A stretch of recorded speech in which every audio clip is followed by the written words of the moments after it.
नमस्कार, आपका स्वागत है। दोस्तों, हम जो भी और जैसा भी खाना खाते हैं उसका सीधा असर हमारे शरीर पर तो पड़ता ही है, साथ ही हमारे व्यवहार और आचरण पर भी पड़ता है। और हमारा व्यवहार और आचरण जैसा होता है, उसी पर हमारे जीवन की सफलता या असफलता निर्भर होती है।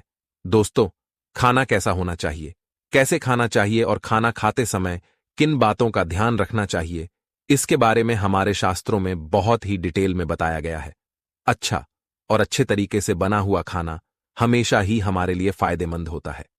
इसके अलावा हमारे शास्त्रों में यह भी बताया गया है कि खाना बनाने वाले को भी कुछ नियमों का पालन जरूर करना चाहिए, जिससे उसके बनाए खाने से घर परिवार में सबको फायदा हो सके। खासकर यदि घर की महिलाएं उन सभी नियमों को ध्यान में रखते हुए खाना बनाएं, तो उस घर में हमेशा सुख शांति और समृद्धि बनी रहती है और घर के लोग मुसीबतों से दूर रहते हैं। उन सभी नियमों में सबसे बड़ा नियम यह है कि घर की महिलाओं को खाना हमेशा सुबह जल्दी उठकर बना लेना चाहिए। आप सोचेंगे ऐसा क्यों? तो आइए हम एक कहानी सुनते हैं जिससे आपको ये बात समझ में आ जाए। बहुत पहले एक गांव में रमेश नाम का एक व्यक्ति रहता था। रमेश बहुत ही होशियार और हुनरमंद कुंभकार था, जो कि मिट्टी से ऐसे ऐसे सुंदर सुंदर बर्तन, खिलौने और अन्य चीजें बनाता था कि लोग देखकर हैरान रह जाते थे। उसकी बनाई हुई चीजों को खरीदने के लिए लोग दूर दूर से आते थे। इस प्रकार अपनी कला से वो अच्छा खासा पैसा कमा लेता था। उसने अपने लिए एक बड़ा सा घर और अन्य सुख सुविधा की वस्तुएं भी जुटा ली थीं। लेकिन दुर्भाग्य से अपने माता पिता की मृत्यु के बाद रमेश अपने बड़े से घर में अकेले ही जीवन यापन करता था। उसकी बुआ से उसका ये अकेलापन देखा नहीं गया और उन्होंने अपने रिश्ते की एक सुंदर सी लड़की शांति से उसकी शादी करा दी। शांति सुंदर तो थी, लेकिन बहुत ही आलसी थी। किसी भी काम में उसका मन नहीं लगता था। उसे नींद बहुत प्यारी थी, जबकि रमेश को भोर में उठकर नित्य कर्म निपटाकर अपना काम शुरू करने की आदत थी। शांति सुबह देर से उठती थी और थोड़े बहुत काम किए नहीं कि फिर से सो जाती थी। आलस की मारी वो शाम तक सोई ही रहती थी और फिर जैसे तैसे आलस करते हुए ही खाना बनाती थी। घर में ना तो पहले की तरह साफ सफाई थी और ना ही रमेश को समय पर अच्छा खाना मिलता था। घर में कोई बड़ा भी नहीं था जो शांति को डांटता समझाता। शादी के कुछ महीनों तक तो रमेश ने सब बर्दाश्त कर लिया, लेकिन अब उसे लगने लगा था कि इससे तो वो कुंवारा ही ठीक था। कम से कम समय पर काम पर चला जाता था, घर में सफाई रखता था और अपने हाथों से समय पर खाना बनाकर खा भी लेता था। यहां तो दोपहर होने तक खाना बनने का नाम ही नहीं होता था। अब उसे शांति के व्यवहार और आदतों से चिढ़ होने लगी थी, लेकिन जैसे तैसे निभाना तो था ही, सो चुपचाप निभा रहा था। शांति को उसने प्यार से, डांट से, हर तरीके से समझाने की कोशिश की, लेकिन शांति थी कि सुधरने का नाम ही नहीं लेती थी। धीरे धीरे रमेश के बर्दाश्त की सीमा खत्म हो रही थी और वो गुस्से में रहने लगा था। समय पर खाना न मिलने पर उसे अक्सर काम पर जाने में देरी हो जाती थी। कई बार तो वो भूखा ही चला जाता था। फिर दिन भर भूख के कारण वो चिड़चिड़ाता रहता था। इन सभी बातों का बुरा असर उसके काम पर पड़ रहा था। उससे पहले की तरह काम नहीं हो रहा था। आमदनी कम होते होते इतनी कम हो गई कि उसका मुश्किल से गुजारा हो रहा था। पैसों की कमी के चलते अब शांति और रमेश के रोज झगड़े होते थे, जिससे दोनों ही परेशान हो गए थे। रमेश की बुआ को किसी ने इस बात की खबर दी तो वो अपने भतीजे गृहस्थी को देखने आई। रमेश के घर की हालत देखकर ही बुआ की अनुभवी आंखों ने सब भांप लिया। बुआ के सामने रमेश और शांति बहुत शर्मिंदा हो गए, क्योंकि पैसों की कमी से वे उनकी ढंग से आवभगत भी नहीं कर पा रहे थे। अकेले में शांति ने बुआ से रमेश की शिकायत कर दी कि वो उसका ध्यान नहीं रखता है और लड़ता है सो अलग।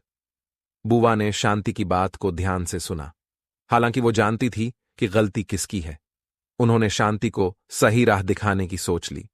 दूसरे दिन बुआ ने आराम से सो रही शांति को भोर में ही जगाया और उसे घर की साफ सफाई करने के लिए कहा।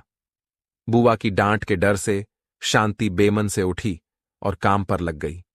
बुआ ने भी शांति की मदद की, जिससे घर चमचमा उठा। अब बुआ ने शांति को जल्दी से नहा धोकर तैयार होने के लिए कहा। शांति उनकी इस बात को भी मना नहीं कर पाई और जल्दी से नहाकर आ गई। अब बुआ ने उसे भोग बनाकर भगवान की पूजा करने के लिए कहा। शांति ने ऐसा ही किया। चमचमाते हुए घर में भोग और धूप दीप की सुगंध फैल गई तो अपने आप ही घर का वातावरण प्रसन्न हो गया। पूजा करने के बाद अब शांति को भी बहुत अच्छा लग रहा था। उसका सारा आलस पल भर में ही छू मंत्र हो गया और वो प्रसन्न मन से जल्दी से खाना बनाने की तैयारी में जुट गई। रमेश के जागने से पहले ही उसने घर में जो था उसी से अच्छा सा खाना बना लिया। नित्य समय पर रमेश उठा तो घर की रौनक देखकर बहुत खुश हो गया। उसने भी जल्दी जल्दी नहाया और भगवान की पूजा की। रसोई से आ रही खाने की महक से उसकी सोई भूख जाग गई और जब शांति चेहरे पर मुस्कुराहट लिए उसके सामने खाने की थाली ली आई तो वो शांति के बदले हुए व्यवहार से हैरान रह गया। उसने बुआ की तरफ देखा तो वो भी मुस्कुरा दी। रमेश सब समझ गया। उसने बहुत तसल्ली से खाना खाया और शांति को बड़े ही प्यार से देखा। रमेश की नजरों में अपने लिए प्यार देखकर शांति को भी सब समझ में आ गया। उस दिन शादी के बाद पहली बार रमेश भरे पेट घर से निकला था। अच्छे खाने के असर से दिन भर उसका मन काम में लगा रहा, जिससे उस दिन उसकी अच्छी कमाई हुई और शाम को वो खुशी से घर लौटा। शांति को अब अपनी गलती का एहसास हो गया था। अब वो जैसा बुआ बताकर गई थी वैसा ही करती थी। सुबह जल्दी उठकर खाना बनाने से रमेश कभी भी काम पर भूखा नहीं गया। समय पर खाना खाने से उसका चिड़चिड़ापन दूर हो गया और वो पहले की तरह काम पर ध्यान देने लगा। उनके घर में फिर से सुख समृद्धि लौट आई। तो देखा आपने दोस्तों कि केवल सुबह जल्दी खाना बन जाए तो उससे कितना फायदा हो सकता है। इसीलिए दोस्तों कहा जाता है कि रसोई घर में ही परिवार का भाग्य तय होता है। एक स्त्री अपने घर को कैसे रखती है, इसी पर पूरे परिवार की किस्मत टिकी हुई होती है।